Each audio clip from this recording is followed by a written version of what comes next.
ಭಗವದ್ಗೀತೆಯ 14ನೇ ಅಧ್ಯಾಯದಲ್ಲಿ ಕೃಷ್ಣ ಅರ್ಜುನನಿಗೆ ಸಾತ್ವಿಕ, ರಾಜಸ, ತಾಮಸ ಈ ಮೂರು ಗುಣಗಳ ಬಗ್ಗೆ ವಿಶೇಷವಾದ ವಿವರಣೆಯನ್ನು ಕೊಟ್ಕೊಂಡು ಹೋಗ್ತಾ ಇದ್ದಾನೆ. ಈ ಮೂರು ಗುಣಗಳ ಸ್ವಭಾವ ಏನು, ಅಂದರೆ ನೇಚರ್ ಯಾವ ರೀತಿ ಇರ್ತದೆ, ಇದು ಒಬ್ಬ ಮನುಷ್ಯನ ಮೇಲೆ ಯಾವ ರೀತಿ ತನ್ನ ಪ್ರಭಾವವನ್ನು ಬೀರ್ತದೆ, ಮತ್ತು ಈ ಮೂರು ಗುಣಗಳು ಒಟ್ಟಿಗೆ ನಮ್ಮ ಮೇಲೆ ಪ್ರಭಾವವನ್ನು ಬೀರ್ತದ, ಪ್ರತ್ಯೇಕವಾಗಿ ಬೀರ್ತದ, ಇವೆಲ್ಲವನ್ನು ತಾನು ಕೃಷ್ಣ ವಿವರಿಸ್ಕೊಂಡು ಹೋದ.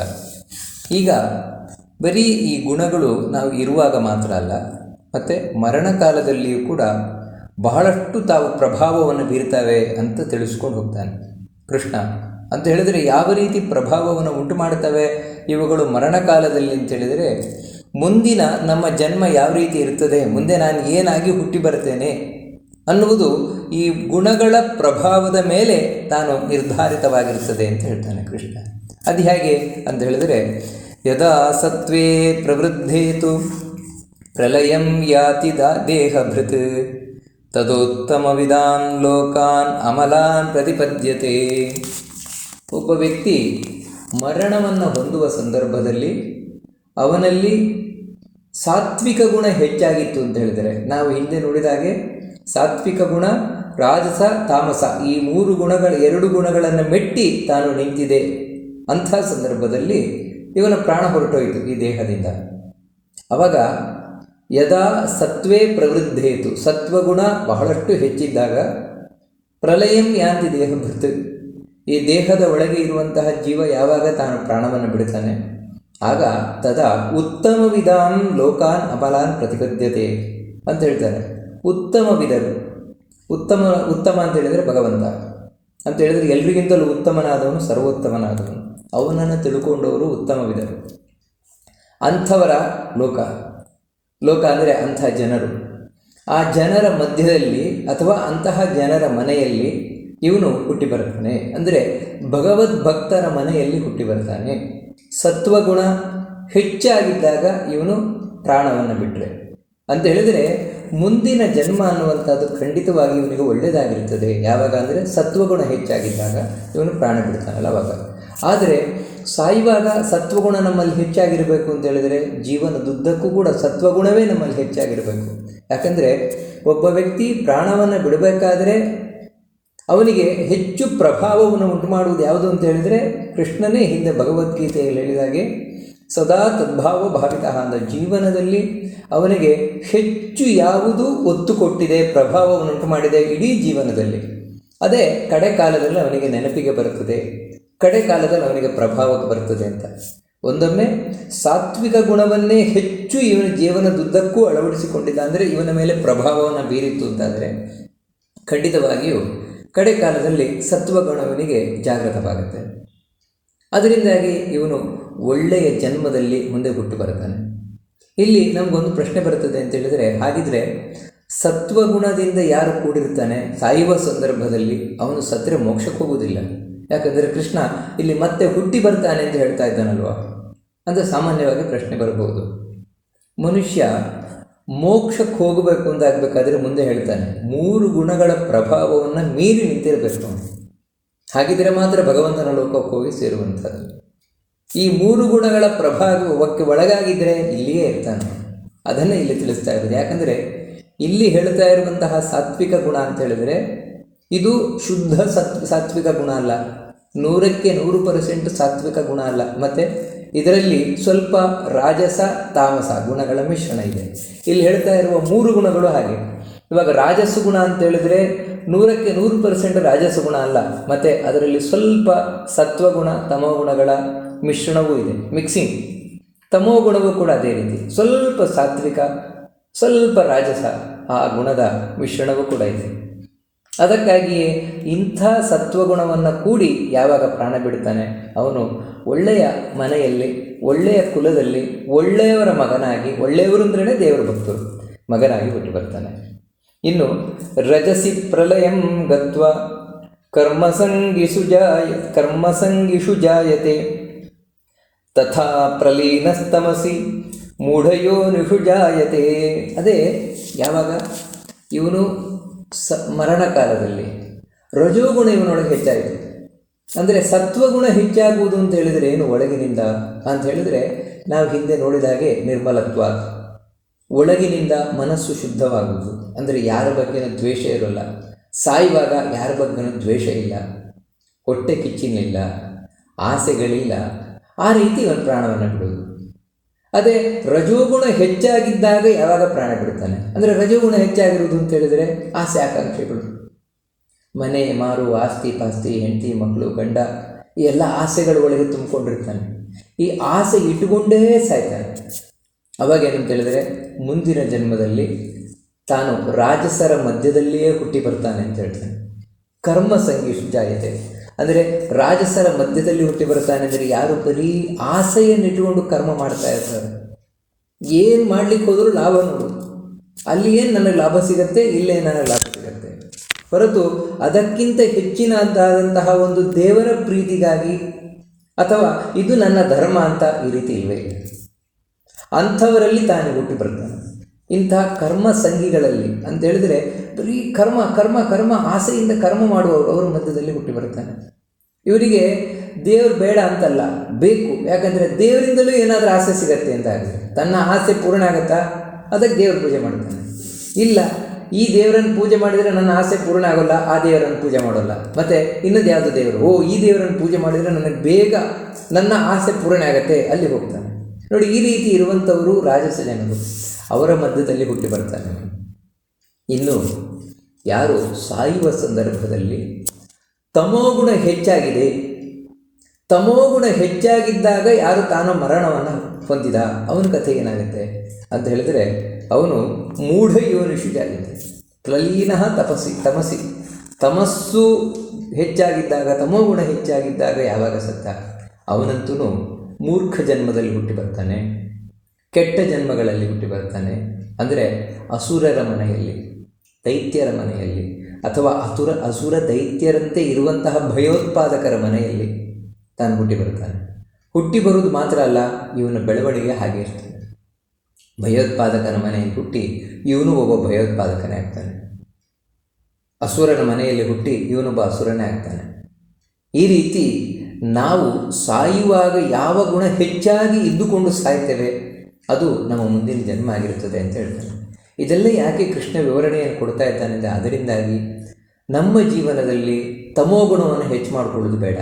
ಏನು ತಮೋಗುಣ ಹೆಚ್ಚಾಗಿರುವುದು ಅಂತ ಹೇಳಿದರೆ, ಹೊಟ್ಟೆಕಿಚ್ಚು, ದ್ವೇಷ, ಸಿಕ್ಕಾಪಟ್ಟೆ ಸಿಟ್ಟು, ಮತ್ತು ಇನ್ನೊಬ್ಬರ ಬಗ್ಗೆ ದ್ವೇಷ, ಅವನನ್ನು ಕೊಲ್ಲಬೇಕು, ಇವನನ್ನು ಕೊಲ್ಲಬೇಕು, ಅವನು ಹಾಳಾಗೋಗಲಿ, ಇವನು ಹಾಳಾಗೋಗಲಿ, ಎಲ್ಲವೂ ನನಗೇ ಬೇಕು. ಈ ರೀತಿ ಅತ್ಯಂತ ಕೆಟ್ಟ ಭಾವನೆಗಳು ಏನಿದೆ ಮನಸ್ಸಿನಲ್ಲಿ, ಇದೇ ತಮೋಗುಣ.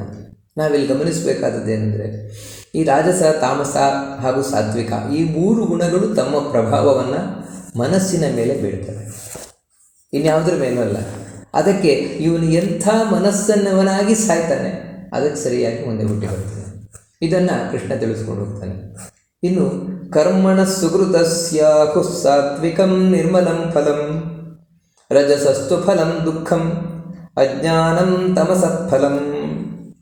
ಒಬ್ಬ ವ್ಯಕ್ತಿ ಒಂದು ಒಳ್ಳೆ ಕೆಲಸ ಮಾಡ್ತಾನೆ ಅಂತ ತಿಳ್ಕೊಳ್ಳಿ. ಒಳ್ಳೆ ಕೆಲಸ ಮಾಡ್ತಾನೆ ಅಂತ ಹೇಳಿದ್ರೆ, ಒಳ್ಳೆ ಕೆಲಸ ಅಂತ ಹೇಳಿದ್ರೆ ಸುಕೃತಸ್ಯ ಕರ್ಮಣಃ. ಸುಕೃತ ಅಂದರೆ ಚೆನ್ನಾಗಿ ಮಾಡೋದು. ಕೆಲಸ ಮಾಡ್ತೇವೆ ಅಂತ ಹೇಳೋದು ಅಷ್ಟೇ ಮುಖ್ಯ ಅಲ್ಲ, ಮತ್ತು ಆ ಕೆಲಸವನ್ನು ಹೇಗೆ ಮಾಡಬೇಕೋ ಹಾಗೆ ಮಾಡಬೇಕು, ಅದು ಬಹಳ ಮುಖ್ಯವಾಗಿರಬೇಕಾಗಿರುವಂಥದ್ದು. ಮತ್ತು ಯಾವಾಗ ಮಾಡಬೇಕೋ ಆವಾಗಲೇ ಮಾಡಬೇಕು, ಎಲ್ಲಿ ಮಾಡಬೇಕೋ ಅಲ್ಲೇ ಮಾಡಬೇಕು. ಯಾವುದೇ ಒಂದು ಕರ್ಮವನ್ನು ಎಲ್ಲಿ, ಯಾವಾಗ, ಹೇಗೆ ಮಾಡಬೇಕು ಹಾಗೆ ಮಾಡಬೇಕು. ಅಂದರೆ ಮುಖ್ಯವಾಗಿ ತಿಳಿದು ಮಾಡಬೇಕು. ತಿಳಿದು ಶುದ್ಧವಾದ ಮನಸ್ಸಿನಿಂದ ಯಾವಾಗ ಮಾಡ್ತೇವೆ ಅದು ನಿಜವಾಗಲೂ ಕೂಡ ಒಳ್ಳೆಯ ಕರ್ಮ ಆಗಿರ್ತದೆ. ಅದು ಯಾವುದೇ ಸಣ್ಣ ಕೆಲಸವೇ ಇರ್ಬೋದು. ವಾಸ್ತವಿಕವಾಗಿ ಯಾವುದೇ ಒಂದು ಕೆಲಸದಲ್ಲಿ ಸಣ್ಣದು ದೊಡ್ಡದು ಅಂತಿಲ್ಲ. ಮತ್ತೇನಂತ ಹೇಳಿದರೆ, ನಾವು ಎಂಥ ಭಾವನೆಯನ್ನು ಇಟ್ಟುಕೊಂಡು ಮಾಡ್ತೇವೆ ಅದಕ್ಕನುಗುಣವಾಗಿ ಅದು ಸಣ್ಣದೋ ದೊಡ್ಡದು ಆಗುತ್ತೆ. ಲೋಕದಲ್ಲಿ ನಾವು ಪ್ರಪಂಚದಲ್ಲಿ ಏನು ತಿಳ್ಕೊಳ್ತೇವೆ ಅಂತ ಹೇಳಿದ್ರೆ, ಅಯ್ಯೋ ಅವರು ಭಾರಿ ದೊಡ್ಡ ಕೆಲಸ ಮಾಡ್ತಾ ಇದ್ದಾರೆ, ಏನ್ರಿ ಒಳಗೆ ಪೂಜೆ ಮಾಡ್ತಾರೆ ಅಂಥ ದೊಡ್ಡ ದೇವರಿಗೆ, ಮುಟ್ಟಿ ಪೂಜೆ ಮಾಡ್ತಾರೆ ಅವರು, ಏನು ಪುಣ್ಯಾತ್ಮರಿ, ಅವರು ಎಷ್ಟು ದೊಡ್ಡವರು. ನಾವು ಹೊರಗಿಂದ ನೋಡಿಕೊಂಡು ದೇವರನ್ನು ನೋಡ್ತಾ ಇದ್ದೇವೆ, ಅಷ್ಟೇ ನಮ್ಮ ಭಾಗ್ಯ. ಆ ದೇವರನ್ನು ಮುಟ್ಟುವ ಭಾಗ್ಯ ಇಲ್ಲ. ಈ ರೀತಿಯೆಲ್ಲ ನಾವು ತಿಳ್ಕೊಳ್ತೇವೆ. ಇಲ್ಲಿ ಗಮನಿಸಬೇಕಾದದ್ದು ಏನಂತ ಹೇಳಿದರೆ, ಒಳಗೆ ದೇವರನ್ನು ಮುಟ್ಟಿದ ಕೂಡಲೇ ಆ ವ್ಯಕ್ತಿ ದೊಡ್ಡವನಾಗುವುದಿಲ್ಲ. ನಾವು ಆ ದೇವರಿಂದ ದೂರ ನಿಂತಿದ್ದೇವೆ ಎಂದು ಹೇಳಿದ ಕೂಡ ನಾವು ಸಣ್ಣವರಾಗೋದಿಲ್ಲ. ಮತ್ತು ನಮ್ಮ ಮನಸ್ಸು ಹೇಗಿದೆಯೋ ಅದಕ್ಕನುಗುಣವಾಗಿರ್ತದೆ. ಈಗ ಒಳಗೆ ದೇವರನ್ನು ಯಾರು ಮುಟ್ಟಿ ಪೂಜೆ ಮಾಡ್ತಾನೆ ಅಂತ ನಾವು ತಿಳ್ಕೊಳ್ತೇವೆ, ಆ ವ್ಯಕ್ತಿಯ ಮನಸ್ಸು ಸಂಪೂರ್ಣ ಹಾಳಾಗೋಗಿದೆ, ತಮೋಗುಣದಿಂದ ತುಂಬಿಕೊಂಡಿದೆ ಅಂತಾದರೆ, ಅಂದರೆ ದ್ವೇಷ, ಅಸೂಯೆ, ಹೊಟ್ಟೆ ಕಿಚ್ಚು, ಆಸೆ ಇವುಗಳನ್ನೆಲ್ಲ ಮನಸ್ಸಿನಲ್ಲಿ ತುಂಬಿಕೊಂಡಿದ್ದಾನೆ, ಪೂಜೆಗೆ ಎಂದು ಹೋಗಿದ್ದಾನೆ. ಇವನು ಮಾಡ್ತಾ ಇರೋದು ಒಳ್ಳೆಯ ಕೆಲಸ ಅಲ್ಲ, ಯಾಕಂದರೆ ಇವನ ಮನಸ್ಸು ಶುದ್ಧ ಇಲ್ಲ. ಅಥವಾ ಅಯ್ಯೋ ಈ ಪೂಜೆ ಮಾಡಿದರೆ ನನಗೆ ಎಷ್ಟು ದುಡ್ಡು ಸಿಗುತ್ತೆ, ಎಷ್ಟು ನನಗೆ ಸಂಬಳ ಕೊಡ್ತಾರೆ, ಯಾರು ಎಷ್ಟು ದಕ್ಷಿಣೆ ಕೊಡ್ತಾರೆ ನೋಡಿ, ಈ ರೀತಿ ರಜೋಗುಣವನ್ನು ಮನಸ್ಸಿನಲ್ಲಿ ತುಂಬಿಕೊಂಡು ಒಳಗಿನಿಂದ ಪೂಜೆ ಮಾಡ್ತಾ ಇದ್ದಾನೆ. ಅದೇ ಒಬ್ಬ ಹೊರಗೆ ನಿಂತಿದ್ದಾನೆ, ದೇವರಿಗೆ ಕೈ ಮುಕ್ಕೊಂಡು, ಇವನು ಸಾತ್ವಿಕ ಮನಸ್ಸಿನಿಂದ ನಿಂತಿದ್ದಾನೆ, ಇವನಿಗೆ ಯಾವುದೇ ಆಸೆ ಆಕಾಂಕ್ಷೆಗಳಿಲ್ಲ, ಅಥವಾ ಇವನಿಗೆ ಯಾರ ಮೇಲೂ ದ್ವೇಷ ಇಲ್ಲ, ಅಸೂಯೆ ಇಲ್ಲ, ಹೊಟ್ಟೆ ಕಿಚ್ಚು ಇವೆಲ್ಲ ಏನೂ ಇಲ್ಲ. ಮತ್ತೇನೆಂದರೆ ತಾನು ಶುದ್ಧವಾಗಿ ದೇವರ ಮುಂದೆ ಬಂದು ನಿಂತಿದ್ದಾನೆ. ನಿಜವಾಗಿಯೂ ಇವನು ಬರೀ ನಮಸ್ಕಾರ ಮಾಡ್ತಾ ಇದ್ದಾನೆ, ದೇವರಿಗೆ ಒಂದು ಸ್ತೋತ್ರ ಮಾಡ್ತಾ ಇದ್ದಾನೆ, ನಮಸ್ಕಾರ ಮಾಡ್ತಾ ಇದ್ದಾನೆ. ನಿಜವಾಗಲೂ ಅದೊಂದು ಸಣ್ಣ ಕೆಲಸ. ಆದರೆ ಒಳಗೆ ಇರುವಂತಹ ಅರ್ಚಕ ತಾನು ಮಂತ್ರಗಳನ್ನು ಉಚ್ಚಾರಣೆಯನ್ನು ಮಾಡ್ತಾ ಬಹಳ ದೊಡ್ಡ ಪೂಜೆಯನ್ನು ಮಾಡ್ತಾ ಇದ್ದಾನೆ. ನಿಜವಾಗಲೂ ದೊಡ್ಡ ಕರ್ಮ ಅದು ಹೊರಗಿನಿಂದ. ಆದರೆ ಒಳಗಿನಿಂದ, ಈ ಹೊರಗಿನಿಂದ ಭಕ್ತ ಅವನು ಯಾವುದೇ ಜಾತಿಯವನು ಬೇಕಾದರೆ ಆಗಿರಬಹುದು, ಶುದ್ಧವಾದ ಮನಸ್ಸಿನಿಂದ ಅವನು ದೇವರನ್ನು ಪ್ರಾರ್ಥನೆ ಮಾಡ್ತಾ ಇದ್ದಾನೆ ಅಂತ ಹೇಳಿದರೆ ಇದು ಶ್ರೇಷ್ಠವಾದದ್ದು. ಯಾವುದಕ್ಕಿಂತ ಅಂದರೆ ಒಳಗೆ ಇರುವ ಅರ್ಚಕ ರಾಜಸ ತಾಮಸ ಗುಣದಿಂದ ಕೂಡಿಕೊಂಡು ಪೂಜೆ ಮಾಡ್ತಾ ಇದ್ದಾನೆ ಅಂತ ಹೇಳಿದರೆ ಅವನಿಗಿಂತ ಸಾತ್ವಿಕ ಗುಣದಿಂದ ಇಲ್ಲಿ ಪ್ರಾರ್ಥನೆ ಮಾಡ್ತಾ ಇರುವಂತಹ ಒಬ್ಬ ಭಕ್ತ ಅವನು ಶ್ರೇಷ್ಠವಾಗಿರ್ತಾನೆ. ಆದರೆ ಈ ಸಾತ್ವಿಕನಿಗೆ ಒಂದೊಮ್ಮೆ ಪೂಜೆ ಮಾಡ್ತಾ ಇರುವವನು ಸತ್ವಗುಣದಿಂದ ಕೂಡಿಕೊಂಡು ಸಾತ್ವಿಕನಾಗಿ ಶುದ್ಧವಾಗಿ ಪೂಜೆ ಮಾಡ್ತಾ ಇದ್ದಾನೆ ಅಂತ ಹೇಳಿದರೆ, ಆ ಸಂದರ್ಭದಲ್ಲಿ ಈ ಬರೀ ನಮಸ್ಕಾರ ಮಾಡುವಂಥದ್ದೇನಿದೆ, ಸತ್ವಗುಣದಿಂದ ಕೂಡಿಕೊಂಡು ನಮಸ್ಕಾರ ಮಾಡೋದು, ಅದಕ್ಕಿಂತ ಅದು ಶ್ರೇಷ್ಠವಾದ ಪೂಜೆ ಎನ್ನುವುದು ಶ್ರೇಷ್ಠವಾದ ಕ್ರಮ ಆಗೇ ಆಗುತ್ತೆ. ಅಂದರೆ ಇಲ್ಲಿ ಶ್ರೇಷ್ಠತೆ ಕನಿಷ್ಠತೆ ಅಂತ ನಾವು ಯಾವುದರಿಂದ ಇಟ್ಕೊಳ್ಳೋದು ಅಂತ ಹೇಳಿದರೆ, ಅವನ ಮನಸ್ಸು ಎಷ್ಟು ಶುದ್ಧವಾಗಿರುತ್ತದೆ ಅದಕ್ಕನುಗುಣವಾಗಿ. ಅದರಿಂದಾಗಿ ಹೇಳ್ತಾನೆ, ನಾವು ಚೆನ್ನಾಗಿ ಮಾಡುವ ಕರ್ಮ ಏನಿದೆ ಅದರ ಫಲವೇ ಸಾತ್ವಿಕವಾದದ್ದು ಅಂತ ಹೇಳ್ತಾನೆ. ಸಾತ್ವಿಕಂ ನಿರ್ಮಲಂ ಫಲಂ. ಏನು ಸಾತ್ವಿಕ ಫಲ ಅಂತ ಹೇಳಿದರೆ ನಿರ್ಮಲವಾದ ಫಲ ಅಂತ ಹೇಳಿದರೆ, ಯಾವುದೇ ಒಂದು ಕರ್ಮವನ್ನು ಮಾಡಿದಾಗ ಅಲ್ಲಿರುವ ಕೊಳೆ ಏನು ಅಂಟುಕೊಳ್ತದೆ ಅಂತ ಹೇಳಿದರೆ ಪಾಪ ಅನ್ನುವುದು ಕೊಳೆ. ಯಾಕಂದರೆ ತಪ್ಪು ಮಾಡಿದಾಗ ಆ ಪಾಪದ ಫಲ ಏನು ಅಂತ ಹೇಳಿದರೆ ದುಃಖ.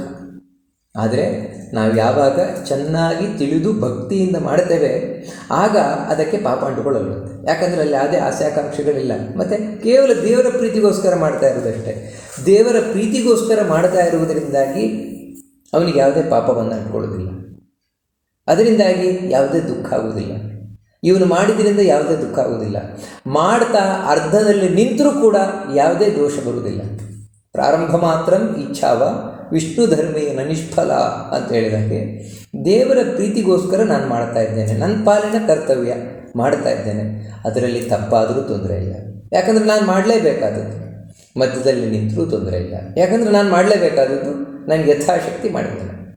ನೋಡಿ, ಇದರಿಂದ ಏನೂ ಕೆಡಕಾಗುವುದಿಲ್ಲ, ಒಳ್ಳೆಯದೇ ಆಗ್ತದೆ. ಆದರೆ ರಾಜಸವಾದದ್ದು, ರಜಸತ್ತು ಫಲಂ ದುಃಖಂ. ಇವಾಗ ರಾಜಸವಾದಂತಹ ಕರ್ಮ ಅಂತ ಹೇಳಿದರೆ ಆಸೆ ಆಕಾಂಕ್ಷೆಗಳನ್ನು ಇಟ್ಟುಕೊಂಡು ನಾನು ಮಾಡ್ತಾ ಇದ್ದೇನೆ, ನನಗದು ಸಿಗಬೇಕು, ನನಗೆ ಇದು ಸಿಗಬೇಕು, ಹಾಗಾಗಬೇಕು, ಹೀಗಾಗಬೇಕು, ಈ ರೀತಿ ಏನೋ ಆಸೆ ಆಕಾಂಕ್ಷೆಗಳನ್ನು ಇಟ್ಟುಕೊಂಡು ನಾವು ಯಾವುದೇ ಒಂದು ಒಳ್ಳೆಯ ಕೆಲಸವನ್ನು ಮಾಡ್ತಾ ಇದ್ದೇವೆ ಅಂತ ಹೇಳಿದರೆ ಅದರ ಫಲ ಏನು ಸಿಗತ್ತೆ ಅಂತ ಹೇಳಿದರೆ ದುಃಖವೇ ಆಗಿರುತ್ತದೆ ಅಂತ ಹೇಳ್ತಾನೆ ಕೃಷ್ಣ. ದುಃಖ ಅಂತ ಹೇಳಿದರೆ ಬರೀ ದುಃಖ ಅಲ್ಲ, ಸುಖ ಮಿಶ್ರಿತವಾದ ದುಃಖ. ಇಲ್ಲಿ ಯಾಕೆ ಕೃಷ್ಣ ದುಃಖವೇ ಫಲ ಅಂತ ಹೇಳ್ತಾನೆ ಅಂತ ಹೇಳಿದರೆ, ಮೊದಲು ತೋರುತ್ತಿದೆ ಮಧುರ ವಿಷಯ ಸುಖ, ಕಡೆಯಲ್ಲಿ ದುಃಖ ಅನೇಕ ಅಂತ. ನಾವು ಯಾವುದೇ ಆಸೆ ಆಕಾಂಕ್ಷೆಗಳು ಇಟ್ಕೊಂಡ್ರೆ ಮೊದಲು ಆಸೆ ಪೂರ್ಣ ಆಗ್ಬೋದು, ಇಲ್ಲ ಅಂತಲ್ಲ. ಆದರೆ ಈ ಆಸೆಯಿಂದ ನಮಗೇನು ಸಿಕ್ಕಿದ್ದು ನಾಳೆ ದುಃಖನೇ ತಂದುಕೊಡ್ತದೆ, ಕಡೆಗೆ ಅದು ದುಃಖದಲ್ಲೇ ಮುಗಿಯುವಂಥದ್ದು. ಈ ಪ್ರಪಂಚನೇ ಹಾಗೆ. ಈ ಪ್ರಪಂಚದಲ್ಲಿ ನೀವು ಏನನ್ನೇ ಬಯಸಿ ನಾಳೆ ಅದು ನಮಗೆ ದುಃಖ ಕೊಟ್ಟೇ ಹೋಗ್ತದೆ. ಪ್ರತಿಯೊಂದೂ ಕೂಡ ದುಃಖ ಕೊಟ್ಟೇ ಹೋಗುವುದು. ಇಲ್ಲಿ ಒಳ್ಳೆಯದು ಅದೇ ಒಂದು ದೋಷ. ಈ ಪ್ರಪಂಚದಲ್ಲಿ ಒಳ್ಳೆಯ ವಸ್ತುವಿನ ದೋಷವೇ ಅದು. ಏನಂತ ಹೇಳಿದರೆ, ಮೊದಲು ಸುಖವನ್ನು ಕೊಡುತ್ತದೆ, ಕಡೆಗೆ ದುಃಖವನ್ನು ಕೊಡುತ್ತದೆ. ನಿಮ್ಗೆ ಯಾರು ಬೇಕಾದರೂ ಇರ್ಬೋದು. ಇವಾಗ ಉದಾಹರಣೆಗೆ ತಂದೆ ತಾಯಿಯಂದಿರು, ಬಹಳ ಒಳ್ಳೆಯ ತಂದೆ ತಾಯಿ, ದೇವರಂತಹ ತಂದೆ ತಾಯಿಗಳು ಅಷ್ಟು ಚೆನ್ನಾಗಿ ಮಗನನ್ನು ನೋಡಿಕೊಂಡಿದ್ದಾರೆ, ಅಷ್ಟು ಚೆನ್ನಾಗಿ ಮಗನಿಗೆ ತಾವು ಬುದ್ಧಿವಾದವನ್ನು ಹೇಳಿ ಒಳ್ಳೆ ಮಾರ್ಗದಲ್ಲಿ ಕರ್ಕೊಂಡು ಬಂದಿದ್ದಾರೆ. ಅಂಥ ತಂದೆ ತಾಯಿಗಳನ್ನು ಪಡೀಲಿಕ್ಕೆ ಅವನು ಎಷ್ಟೋ ಜನ್ಮಗಳ ಪುಣ್ಯ ಮಾಡಿರ್ಬೋದು ಅಂತ ನಾವು ಎಣಿಸ್ತೇವೆ, ಆ ರೀತಿ ಇರ್ತಾರೆ. ಆದರೆ ನೋಡಿ, ಇಂಥ ಒಳ್ಳೆಯ ತಂದೆ ತಾಯಿಯಂದಿರ ಸುಖವೂ ಕೂಡ ಮುಗಿಯುವುದಲ್ಲಿ ದುಃಖದಲ್ಲಿ.